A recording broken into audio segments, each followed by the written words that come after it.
আসসালামু আলাইকুম ভিউয়ার্স, আরেকটা তথ্য আপনাদের দিয়ে রাখি। আপনারা যদি পরিবার যদি পর্দানশীল হয়, মার্জিত হয়, তাহলে আপনারা অবশ্যই গোসলের জন্য এই লাবণী বিচে আসবেন। এই জায়গাটা একটু নিরাবিলি থাকে, এটা হইচই কম, জড়াজড়ি কম, একদম নিরাবিলি বললে কি চলে। দেখেন এই যে ওইদিকে আমি একটু জুম করে দেখাই, সুগন্ধা পয়েন্টে ভিড় দেখেন।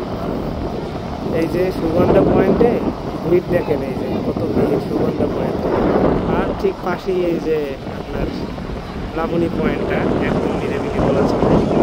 অনেক পরিবার আছে তাদের ওয়াইফ, মা, বোন, তারা আসলে বৈশাখের মধ্যে গোসল করলে আসলে তারা আনইজি ফিল করে, যার কারণে তাদের জন্য মোটামুটি এটা ভালোই।